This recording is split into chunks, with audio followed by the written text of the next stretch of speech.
올해는 지난주 12월 2일 첫째 주서부터 12월 25일 예수님의 탄생을 기념하는 성탄절까지 4주간 동안을 기념해서 대강절로 지키게 되었습니다. 대강절이라고 하는 것은 2000년 전 우리 가운데 오신 예수 그리스도의 사랑, 그리고 그 놀라우신 은혜를 감사드리면서 오늘 우리의 삶의 현장에도 예수 그리스도께서 다시 한번 말씀을 통해서 성령의 충만하심을 통해서 우리에게 임재하시기를 간구하는, 그 은혜를 기다리는, 그 사랑을 바라보는 그런 중요한 절기 가운데 하나입니다. 그래서 이 절기를 대강절이라 이렇게 부르기도 하고 대림절이라 이렇게 부르기도 합니다. 영어로는 애드벤트라고 하는데 그 말의 뜻은 온다 또는 도착한다, 이런 뜻으로 해석할 수 있는 말입니다. 저와 여러분이 살아가는 오늘의 삶의 특징 가운데 하나를 뽑는다고 하면 그것은 아마도 스피드, 속도일 것입니다. 모든 사람들이 빠르게 살아가는 삶에 익숙해져 있습니다. 무조건 빨라야 합니다. 무조건 민첩해야만 살아남을 수 있는 것이 오늘의 삶의 특징 가운데 하나가 아닌가 싶습니다. 물론 이렇게 빨리 살아야 하는 우리의 삶의 가치관은 중요한 것이요, 또한 때로는 이렇게 민첩하게 이렇게 빠르게 살아가는 것이 우리 삶에서 여러 가지 좋은 장점을 가지고 오고 또 삶의 행복을 가져오는 것도 사실입니다.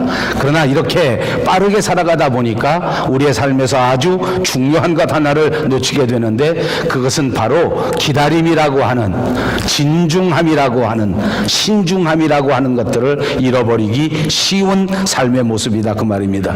왜냐하면 우리가 진중하게 살려고 하거나 또는 기다리면서 살려고 한다면 빨리 해서는 안 된다, 그 말입니다. 한마디로 기다린다는 것은 참는 것을 의미하고, 기다림이라고 하는 것은 한마디로 인내라고 하는 것을 의미하기 때문입니다.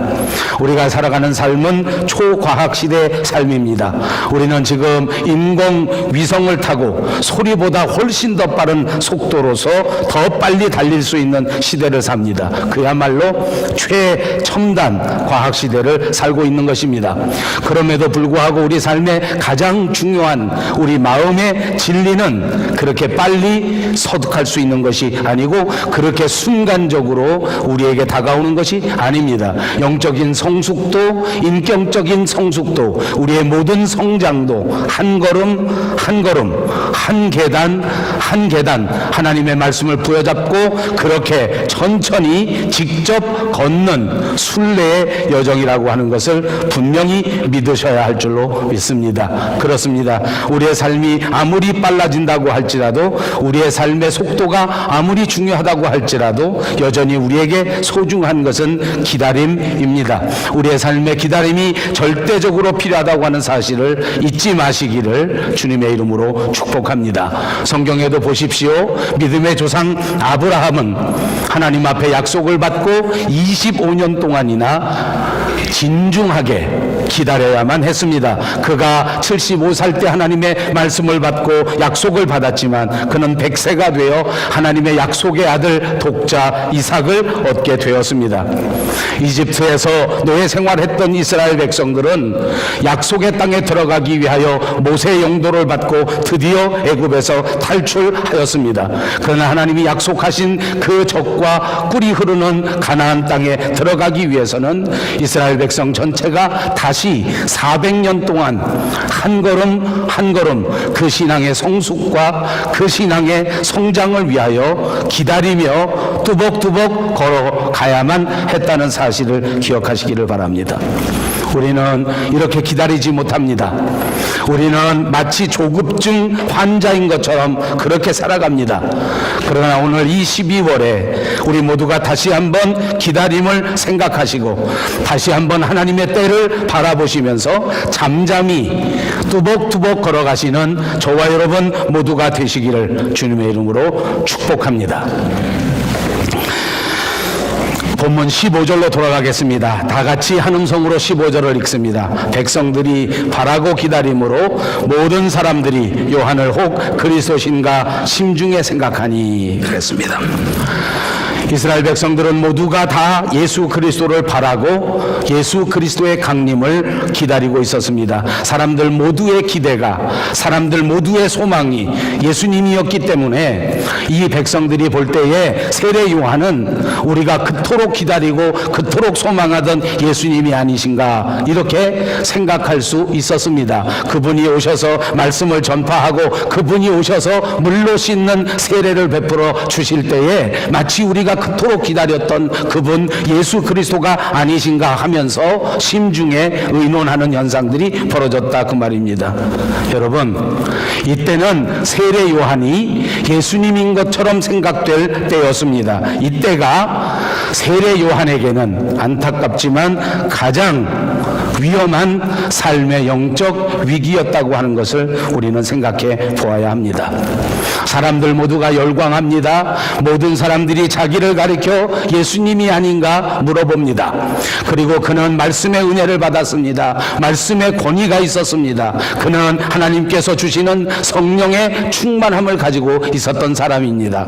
얼마든지 나는 지도자다, 나는 리더자다, 나는 성령이 충만한 사람이다, 나는 이 모든 사람들을 이끌어갈 수 있는 자격과 능력이 충만하다라고 생각할 수 있는 사람입니다. 사람들이 모두 말하는 걸 보니까 내가 그리스도인가? 라고 착각할 수도 있었습니다. 자기 자신을 고귀한 존재라고 생각할 수도 있었습니다. 아니, 정확하게 말해도 가만히 있기만 해도 모든 사람들이 높여주고 가만히 있기만 해도 모든 사람들이 존경하는 상황이었습니다. 그런데 여러분, 이때가 요한에게는 위기다라고 말씀드리지 않았습니까? 우리의 삶에도 이런 때가 온다는 말입니다. 때로는 우리가 우리 스스로를 착각합니다. 낮게 겸손하게 이렇게 살아야 하는데도 불구하고 사람들의 칭찬, 사람들의 칭송에 빠져서 그만 내가 능력이 있는 자인가처럼 내가 하나님인 것처럼 그렇게 살아갈 때가 있을 수 있단 말입니다. 요한은 어떻게 하였습니까? 오늘 성경에 보니까 그분은 이런 절대절명의 영적 위기 상황 속에서 분명하게 선언합니다. 나는 그리스도가 아니다. 나는 그리스도가 아니다. 나는 여러분들이 기다리는 그런 사람이 아니다 하는 것을 말씀하지 않습니까? 16절을 읽습니다. 대답하여 이르되 나는 물로 너에게 세례를 베풀거니와 나보다 능력이 많으신 이가 오시나니 나는 그의 신발끈을 풀기도 감당하지 못하겠노라. 그는 성령과 불로 너에게 세례를 베푸실 것이요. 이렇게 세례 요한은 겸손하였습니다. 여러분, 우리 사람들은 솔직히 말해서 너나 할 것 없이 누구든지 자기 자신을 내세우는 존재입니다. 나를 알아주기를 바라고 내 말이 중요하게 그렇게 취급되기를 바라고 내 말이 그대로 이루어지기를 바랍니다. 거기까지는 그래도 우리의 본능이니까 이해할 수 있습니다. 그런데 더 솔직히 말해서 그 정도면 죄는 아닙니다. 그런데 많은 사람들이 왜 교만의 죄를 범하는지 아십니까? 자기 있는 그대로를 제대로 파악하지 못하는 것도 안타까운데 자기를 내세우고 자기를 높이는 경향이 우리에게 있다 그 말입니다. 자기를 높여서 얘기하는 거예요. 자기를 과장되게 이야기하는 거예요. 제가 목회해 보니까 우리 교회 안에서 간증이라는 것이 있습니다. 간증을 하는데 저는 사실 목회하면서 간증하는 거 별로 좋아하지 않습니다. 왜 그런가 하니까 간증하는 걸 자세히 들어보니까 이분들이 전부 다 자기 신앙생활한 걸 조금씩 과장되게 말하더라고요. 조금씩 과장되게 말해요. 저는 될 수 있으면 설교할 때에도 간증 같은 것은 하지 않으려고 합니다. 왜냐하면 저 자신도 이야기를 전하다 보면 조금 과장되게 말할 수 있기 때문입니다. 여러분, 세례 요한은 얼마든지 자기 자신의 일을 과장되게 말할 수 있었습니다. 내가 이렇게 말씀을 전할 때에 기적 같은 역사가 일어났다. 내가 이렇게 기도할 때에 정말 보통 사람들은 할 수 없는 엄청난 치유의 역사가 벌어졌다라고 과장되게 말할 수도 있었지 않았습니까? 그러나 그는 그렇게 말하지 않았습니다. 나는 예수님의 신발끈을 풀기도 감당할 수 없는 자다.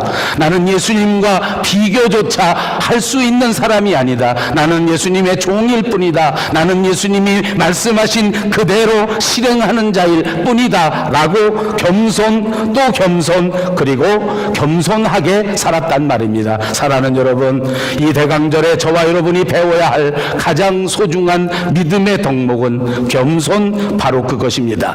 우리 모두가 겸손한 자가 되어 하나님을 섬기고 교회를 섬기고 가정을 섬기고 이웃을 섬기는 여러분들이 되시기를 주님의 이름으로 축복합니다.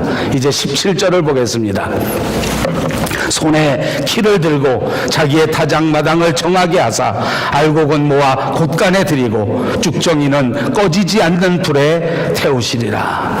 예수님은 자기 손에 키를 들고 자기의 타작마당을 깨끗하게 하시는 분이십니다.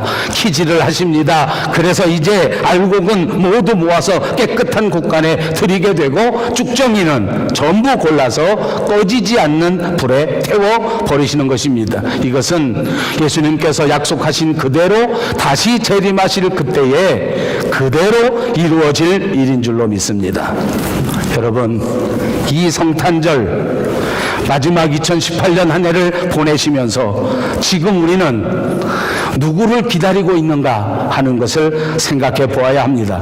저는 이 설교를 준비하면서 여러분에게 묻기 위해서 이 대목을 설정하였습니다. 여러분, 지금 누구를 기다리십니까?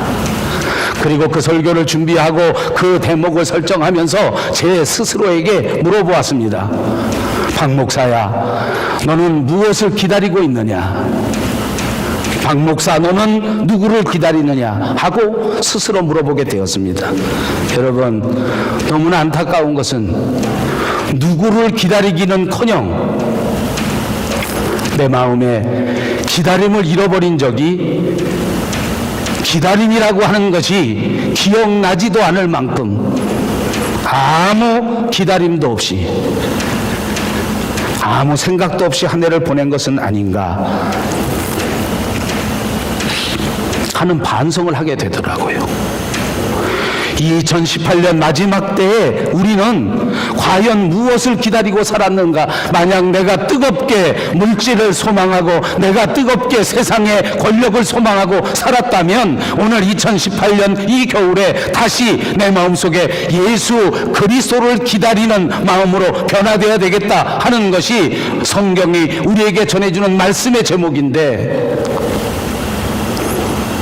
근데 잘못된 사람을 기다리고 잘못된 목표를 설정한 것도 안타까운 일인데, 아무 목표도 없이 바람이 부는 대로 시간이 흘러간 대로 살아간 것은 아닌가 하는 더 참담한 저 자신의 모습을 발견하게 되었습니다.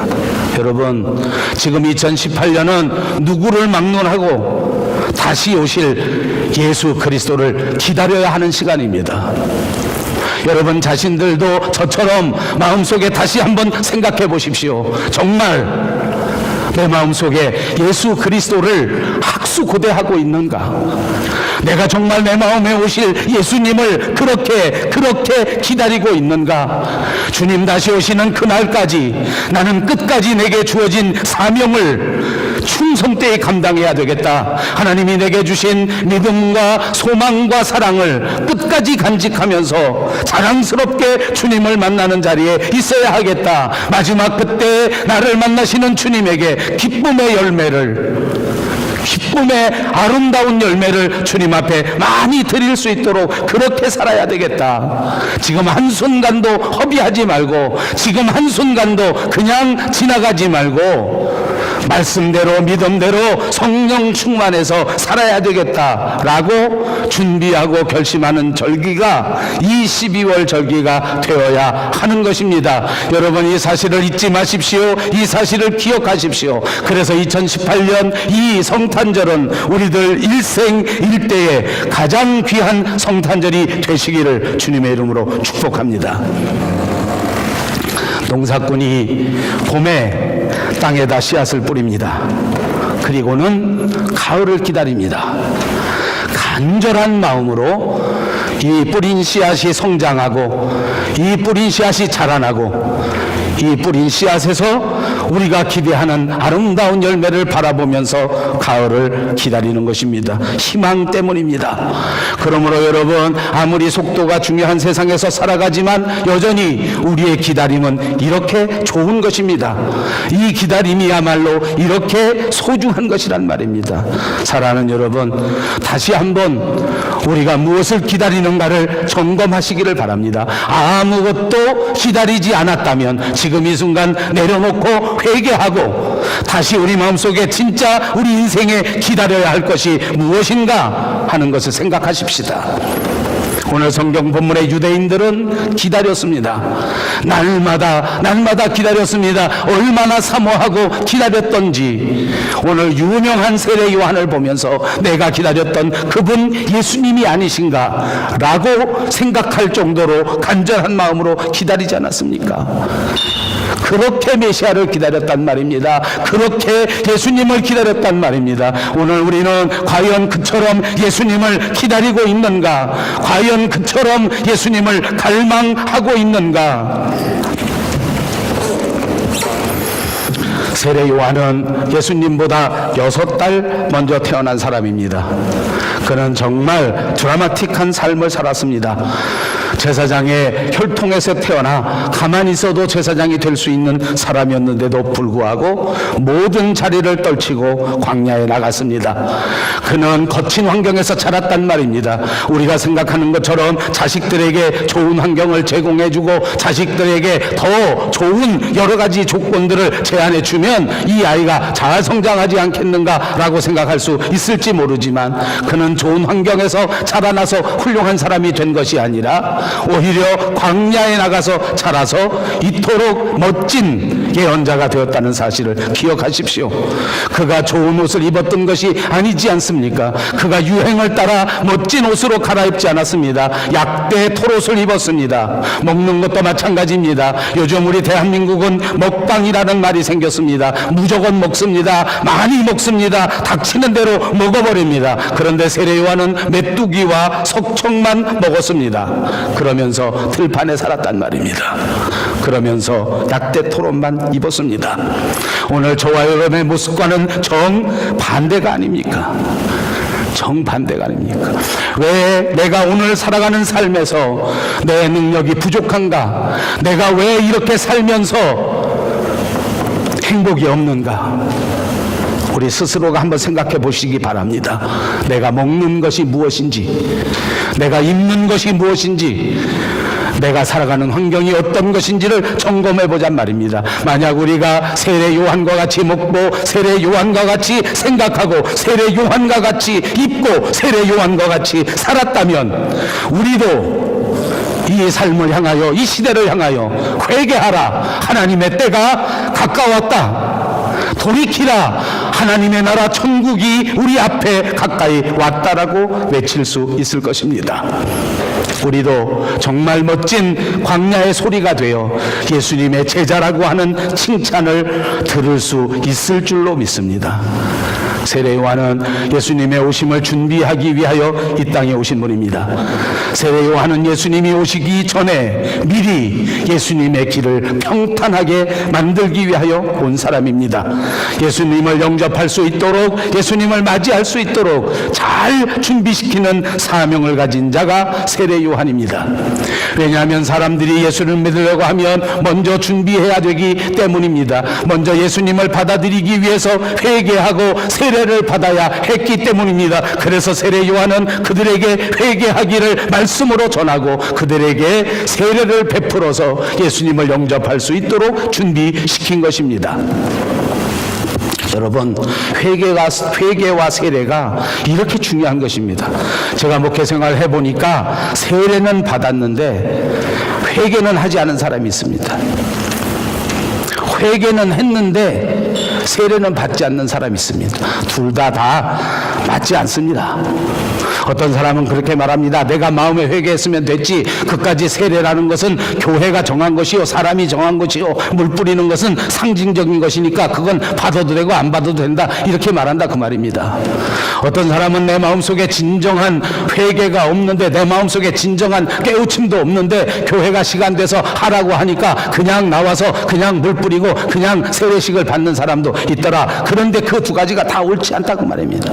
여러분, 신앙생활은 학문으로 하는 것이 아닙니다. 신앙생활은 공부해서 되는 것이 아닙니다. 신앙생활은 내 마음속에 예수님을 영접하고 그 다음 세례를 받는다는 말은 내 삶이 달라진다는 것입니다. 달라진 모습을 보여주어야 합니다. 여러분, 저도 목사로서 이 대목을 준비하면서 마음속에 깊은 은혜를 받습니다. 2019년에는 주여 달라진 모습을 보이게 해 주옵소서. 여러분, 목사를 위해서 기도해 주십시오. 2019년에는 여러분의 담임 목사가 달라진 모습을 보이게 해 주시옵소서. 저도 여러분을 위해서 기도합니다. 사랑하는 성도님들이, 사랑하는 장로님들이, 사랑하는 권사님들이, 사랑하는 집사님들이 내년에는 달라진 모습을 보여주게 해 주시옵소서. 세례 요한에게 세례를 받은 사람들이 다 그렇게 달라졌습니다. 다 그렇게 변화되었습니다. 그런 세례 요한을 보면서 사람들이 박수를 치고, 그런 세례 요한을 보면서 이 사람이 예수님이 아닌가 이렇게 심중에 의논하게 되었다는 말입니다. 너무나 당연한 결과 아닙니까? 여러분, 그렇지만 여전히 세례 요한이 메시아는 아니었습니다. 누가 메시아입니까? 이제 예수 그리스도가 메시아입니다. 그러므로 사랑하는 여러분, 우리는 모두가 다 예수 그리스도를 기다려야 할 줄로 믿습니다. 사람에게 기대하지 마십시오. 사람을 바라보지 마십시오. 예수 그리스도가 우리의 메시아입니다. 메시아를 바라보시고 메시아를 기다리시는 여러분들이 되시기를 바랍니다. 저는 두 가지만 더 강조하고자 합니다. 하나는 우리를 죄에서 구원해 주시기 위하여 오시는 분이기 때문에 우리는 기다려야 한다는 말입니다. 인간 역사상 그 어떤 인간도 자신의 힘이나 자신의 노력으로는 도저히 구원받을 수가 없었습니다. 우리는 모두가 다 죄인입니다. 죄에 빠져서 도대체 이 죄에서 벗어날 수 있는 방법이 없는 구제불능의 사람들이란 말입니다. 우리는 태어나면서부터 죄 가운데서 태어났습니다. 살아가면서 죄에게 매였습니다. 그래서 죄의 종노릇을 하면서 살았습니다. 죄를 해결할 수 있는 방법은 오직 하나님께서 열어주신 방법밖에 없습니다. 그 하나님께서 열어주신 방법이 무엇입니까? 바로 독생자 예수 그리스도를 이 땅에 보내주시고 그분으로 십자가 위에 죽게 하심으로써 그 보혈의 대가로, 그 보혈의 능력으로 우리 모든 죄가 사하여지는 사죄의 은총을 선물로 주신 줄로 믿습니다. 그래서 이제부터는 예수님을 의지하면 죄가 해결됩니다. 이제부터는 예수님을 믿으면 죄가 해결되는 줄로 믿습니다. 죄 문제가 해결되면 우리 인생의 문제도 자동적으로 해결되는 것입니다. 여러분, 사실 우리가 처음에 교회 나올 때에는 어떤 사람도 이런 생각을 잘 하지 않습니다. 처음 교회 나오는 사람이 내가 죄인이다 라고 생각하고 나온 사람은 많지 않습니다. 간증을 들어보면 어떠다가 한 사람은 그런 사람도 있다고 들었습니다만 대부분 그냥 교회를 오는 것입니다. 교회를 다니다 보니까 그만 내가 죄인이구나 하는 것을 깨닫게 되는 것입니다. 그리고 이제부터 고민합니다. 여러분, 이거 명심하십시오. 제가 목회 30여 년 동안 하면서 터득한 제 나름대로의 교회관입니다. 교회는 여기 와서 말씀을 듣고 예배를 드리고 교회를 다니면서 생각이 바뀌어지는 곳이다, 그 말입니다. 믿습니까? 이 말이 여러분 이해가 갑니까? 아멘. 그런데 제가 30년 목회하면서 보니까 안타깝게도 교회 다니는 사람들은 절대로 자기 생각을 안 바꿉니다. 처음 교회 왔을 때 가졌던 생각을 그냥 가지고 있는단 말입니다. 제가 가끔 이런 이야기를 여기서만 하는 게 아니라 제가 가르치는 학교에서도 늘 이런 말을 합니다. 저는 평생 목사가 되고자 하는 사람들을 가르쳤습니다. 그래서 신학대학원에서 강의를 시작하면 첫 번째 느끼는 게 뭐냐면 처음 온 신입생들이 전부 다 눈을 독수리같이 뜨고 저를 쳐다봅니다. 왜 쳐다보냐면 혹시 저 목사님이 무슨 말 하는가, 저 교수님이 혹시 내 마음에 드는 말을 하는가 그렇지 않는가를 저한테 살펴봅니다. 만약에 제가 자기 마음에 합당한 말을 하면 아멘 아멘 하고 그 수업이 끝난 다음에 목사님 제가 이 학교 정말 잘 왔습니다 하고 인사를 합니다. 그런데 혹시 제가 마음에 들지 않는 말을 하거나 혹시 자기가 잘 모르는 말을 하면 이게 얼굴이 달라져요. 사색이 되면서 잘못 왔구나. 그 끝나면 저를 똑바로 쳐다보지도 않고 그냥 가버립니다. 제가 그런 분들한테 늘 말합니다. 뭐하러 학교를 오나? 여러분 학교에 뭐하러 옵니까? 배우러 옵니다. 자기가 다 알고 자기 마음에 쏙 드는 말만 하는 학교 다니려면 학교를 뭐하러 다녀요? 모르는 걸 배우러 오는 교회도 마찬가지예요. 교회와 말씀대로 새로워져야 돼요. 말씀에 비추어서 내 행동이 내 삶이 회개해야 되는 것인가 아닌가를 지금부터 철저하게 체크리스트 위에 올려놓고 점검해야 된다 그 말입니다. 믿습니까? 교회를 10년 다녔으면 집에서 쓰는 말투도 바꾸시기를 바랍니다. 예, 교회 다니기 전에는 아무것도 몰랐습니다. 교회 다니기 전에는 막상 소리를 해도 괜찮은 것인 줄 알았습니다. 그러나 교회 10년쯤 다녀보니까 아하, 말로도 남에게 상처를 줄 수 있구나. 말을 부드럽게 해야 되겠구나. 이렇게 고쳐나가자는 말입니다. 이렇게 고쳐나가자는 거예요. 아버지, 이게 거듭나는 과정입니다. 이것이 은혜 받은 증거입니다. 달라져야 합니다. 2019년 새해에는 저와 여러분 모두가 달라지는 역사의 한 해가 되시기를 다시 한번 주님의 이름으로 축복합니다. 두 번째로는 우리가 기다릴 때에 영원한 평화를 주시기 위해 오시는 메시아이기 때문에 기다립니다. 여러분 한번 생각해 보십시다. 전쟁터에 자기 자식을 보냈습니다. 전쟁터에 전쟁이 터졌기 때문에 자기 아들을 군인으로 보냈다 그 말입니다. 근데 여러분 전쟁이 끝났습니다. 전쟁이 끝난 건 뭡니까? 전쟁이 끝나면 평화입니다. 그렇죠? 그런데 이 전쟁에 아들을 내보낸 부모에게 그 부모에게는 그 아들이 돌아오지 않습니다. 어떻게 된 겁니까?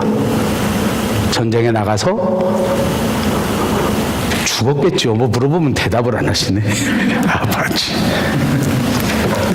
여러분, 전쟁에 자식을 내보낸 부모는 전쟁이 끝나고 종전선언이 됐는데 그것이 평화이겠습니까? 아니요, 그것이 평화가 아닙니다. 전쟁에 나간 아들이 돌아와야 평화입니다. 여러분 오늘 우리는 평화를 바랍니다. 세상 사람들이 말하는 평화가 아닙니다. 이미 은혜 받은 내 심령이, 이미 은혜 받은 하나님의 택한 백성으로서 내가 바라보는 평화가 따로 있다 그 말입니다. 저는 그렇습니다. 남한과 북한이 평화를 얻기를 바랍니다. 군사적으로 핵무기가 전혀 없는 대한민국이 되기를 바랍니다. 그러나 내가 바라는 평화는 그런 것이 아닙니다. 아무리 남한과 북한의 핵무기가 다 없어졌다고 해도 그것은 우리 마음속에 소망하는 평화가 아니란 말입니다. 여러분, 우리 마음의 평화는 어떤 것입니까? 예수 그리스도께서 우리에게 주시는 마음의 평화인 줄로 믿습니다. 구약 성경에서는 이 평화를 가리켜 샬롬이라고 말했습니다. 샬롬이라는 평화는 단순히 전쟁이 끝났다는 평화가 아닙니다. 완전하다는 말입니다. 우리의 삶이 완전해졌을 때 그것을 샬롬이라고 하는 것입니다. 좋은 날이라는 뜻입니다. 그래서 이스라엘 사람들은 만날 때 인사하지 않습니까? 샬롬, 샬롬. 오늘 좋은 날입니다. 오늘 잘 지내셨습니까? 우리 한국말 인사에도 그런 게 있습니다. 안녕하셨습니까? 잘 지내셨습니까? 얼마나 좋은 인사인지 모릅니다.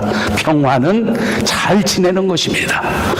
사랑하는 여러분, 예수님이 우리 마음속에 임재하실 때에 여러분의 마음 위에, 여러분의 가정 위에 잘 지내게 되는 샬롬의 평화가 임하게 되는 줄 믿습니다. 그러므로 오늘 다시 한번 우리 마음속에 임재하실, 우리 마음속에 강림하실 예수님을 대망하고 갈망하고 기다리시는 저와 여러분이 꼭 되시기를 바랍니다. 또 샬롬이라는 뜻은 상대방이 잘 되기를 바라는 마음이 샬롬입니다. 그래서 우리의 모든 가정이 샬롬이 되어야 합니다. 부부간에도 샬롬이 되어야 할 줄로 믿습니다. 제가 어느 방송에 보니까 요즘은 결혼해서 10년만 살면 10년 산 부부가 나와가지고 다른 사람에게 하는 말이 결혼 늦게 해라. 그게 덕담이랍니다. 결혼 늦게 해라. 왜냐하면 10년만 살면 서로 싸운다는, 하도 싸우고 이제 10년이 지친다는 거예요. 제가 어느 분에게 그런 말도 했습니다. 제가 아는 젊은 부부가 하나 있는데 결혼한 지 한 2년 3년 됐는데 막 치열하게 싸우는 거예요. 매일 싸운대. 내가 들어보니까 그 신혼부부가 무슨 싸울 게 있어서 그렇게 싸우느냐 내가 물어봤어요. 아니 도대체 신혼부부가 왜 그렇게 싸우느냐. 근데 그 옆에 있는 분이 결혼한 지 한 20년 됐다는데, 한 40 몇 살 됐는데 그분이 하는 말, 아이 목사님 다 싸우는 거예요. 아, 결혼했는데 안 싸우는 사람이 있어요? 이렇게 저한테 물어보더라고요. 그 제가 생각해 보니까 저는 결혼해서 싸워본 적이 정말 거의 없습니다. 거의. 한 번도 없다고 말했으면 얼마나 좋았을까. 지금 그 한두 번 싸운 게 얼마나 후회되는지 몰라. 그것만 안 했으면 지금 설교할 때 한 번도 안 싸웠다고 큰 소리 칠 수 있는데. 아바지. 여러분, 부부지간에도 싸우지 않는 게 평화입니다. 어떻게 하면 부부지간에도 안 싸울 수 있는지 아십니까? 서로 잘 되기를 바라야 합니다. 샬롬이라는 말은 좋은 관계를 말하는 것입니다. 부부만 그렇겠습니까? 고부간에도 그렇습니다. 형제간에도 그렇습니다. 성도들 간에도 샬롬 하시기를 주님의 이름으로 축복합니다. 좋은 관계가 우리 인생의 행복이기 때문입니다. 할 수 있으면 모든 사람과 좋은 관계를 맺으시는 저와 여러분 되시기를 바랍니다. 신약 성경에도 평화의 개념이 있습니다. 신약 성경이 말하는 평화의 개념은 더 구체적입니다. 성경에 나오는 말씀 가운데 갈릴리 바다를 가리켜, 갈릴리 호수를 가리켜 그 고요함을 평화라고 말합니다. 그러므로 여러분, 평화가 무엇인지 압니까? 조용함을 말하는 것입니다.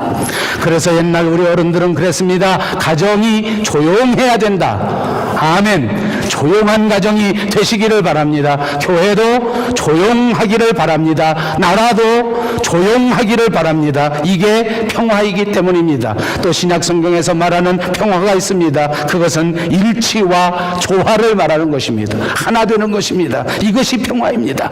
될 수 있으면 하나 되고 될 수 있으면 일치돼야 된다는 말입니다. 그런데 여러분, 요즘 우리 한국 사람들이 하는 말, 특별히 젊은이들이 하는 말 가운데 하나는 아닌데요 라는 말입니다. 어떤 사람이 말을 꺼냅니다. 어떤 사람이 대화를 합니다. 상대방이 말하는데 아닌데요? 아주 입에 달려 있어요. 요즘 우리 자녀들은 다 그 아닌데요? 아닌데요? 옛날에는 이 아닌데요가 잘 없었습니다. 아닌데요가 너무 많이 늘어났어요. 여러분, 우리가 일치를 이루고 우리가 조화를 이루기 위해서는 아닌데요 하는 언어의 습관보다는 동의해주는 언어의 습관이 필요합니다. 아멘. 동의해주는, 아, 예, 그렇군요. 상대방이 무슨 말을 하면, 아, 예, 그렇군요. 아멘. 한번 해보십시오. 예, 그렇군요. 그게 아니에요, 아닌데요, 이렇게 말할 수밖에 없는 상황이 있을 것입니다. 그걸 저도 압니다. 그런데 한번 생각해 보십시다. 이번 이 연말에 우리 한번 연습해 보십시다. 남편이 뭐라고 하는데 아닌데요, 이렇게 하지 마시고, 아, 예, 그렇군요 하고 그 다음에 나오는 말을 꾹 참고 한번 기다려 보자고요. 기다려 보자고요. 아내도 그렇게 하십시오. 믿으시면 아멘. 남편들도 그렇게 하십시다. 믿으시면 아멘. 이렇게 억지로 했습니다. 억지로 한번 연말까지만 해보십시다. 자식과 부모에도 마찬가지입니다. 여러분, 아니라는 말을 자꾸 하면 할수록 가정의 평화는 깨질 수밖에 없습니다. 동의해주고 일치해주고 함께 해주는 이런 습관을 말에서부터 그런 습관을 가져보자. 그 다음에 또 한 가지 평화의 의미가 있습니다. 그것은 바로 은혜입니다. 은혜가 있는 곳에 평화가 있습니다. 은혜는 무엇입니까? 사랑입니다. 어느 가정에 은혜가 있습니까? 사랑하는 가정에 은혜가 있는 것입니다. 어느 교회가 은혜 충만한 교회입니까? 서로 사랑을 주고 서로 사랑을 받는 교회가 은혜로운 교회입니다. 은혜로운 교회라야 평화로운 교회가 된다 그 말입니다. 사랑하는 여러분, 사랑하십시다. 서로 사랑하세요. 서로 사랑을 받으세요. 남이 열심히 사랑하겠다고 하는데 사랑을 받지 않는 것도 문제입니다. 이렇게 사랑하고 이렇게 사랑받기로 결심한다면 우리에게서 싸움이 없어지기 시작합니다. 우리에게서 평화가 싹트기 시작합니다. 그렇다면 why not? 우리가 왜 안 하겠습니까? 지금서부터 사랑하십시다. 입으로 한번 해보십니다. 사랑합시다. 또 입으로 한번 해보십니다. 사랑받겠습니다. 상대방이 나에게 호의를 베풉니다. 상대방이 나에게 사랑을 표현합니다. 상대방이 나에게 따끔한 충고를 합니다. 그럴 때 그 사랑을 받아주자는 말입니다. 아, 예, 그렇군요. 아, 예, 그렇군요. 고맙습니다. 저를 사랑해줘서 고맙습니다. 저를 이해해줘서 고맙습니다. 제게 좋은 말씀으로 깨우쳐 주셔서 감사합니다. 이렇게 되면 우리에게 평화가 시작되는 것입니다.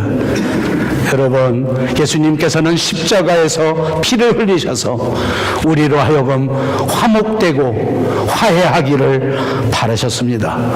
무조건 십자가 위의 정신은 용서의 정신입니다. 용서할 수 있는 사람, 없는 사람, 사랑할 수 있는 사람, 없는 사람 구분해서 십자가 지신 것이 아닙니다. 조건 없이 무조건 죽어주셔서 무조건 우리를 사랑하셨고 무조건 하나님과 화해할 수 있도록 만들어주신 것입니다. 이 십자가의 정신이 우리 속에 들어오면 우리의 삶에 평화가 넘쳐나게 되는 것입니다. 여러분, 우리는 과연 어떻게 살았습니까? 상대방이 나를 사랑한다고 하는데에도 나는 거부하지 않았습니까? 상대방이 나하고 평화하자고 하는데에도 나는 미워하고 나는 여전히 욕하지 않았습니까? 이렇게 한다면 우리에게 평화가 찾아오지 않습니다. 로마서 12장 18절에는 할 수 있거든 너희는 모든 사람으로 더불어 화평하라 라고 명령하셨습니다. 모든 사람들이 화평하기 어렵습니다. 모든 사람들이 상대방을 지적하고 지적질하고 상대방을 고쳐주고 상대방에게 안갚음을 하고 상대방에게 되갚아 주려는 것이 인생의 본성인지도 모릅니다. 그러므로 여러 번 말씀드린 것처럼 우리가 교회 10년 다녔으니 우리가 교회 20년 다녔으니 그런 생각을 내려놓고 되갚아 주려는 생각은 내려놓고 화해하려는 생각, 화목하려는 생각, 일치하려는 생각으로 바뀌어지는 여러분들이 되셔야 된다는 말입니다. 2019년 새해에는 달라지셔서 가능한 한 모든 사람들과 일치하고 가능한 한 모든 사람들과 화평하는 저와 여러분 모두가 되시기를 주님의 이름으로 축복합니다. 그렇습니다. 기다리다 보면 좋은 일이 우리에게 오게 됩니다. 기다리게 되면 이해하지 못할 사람이 없습니다. 기다리게 되면 현명한 판단을 내릴 수 있습니다. 그때에 평화가 우리에게 오게 될 줄로 믿습니다.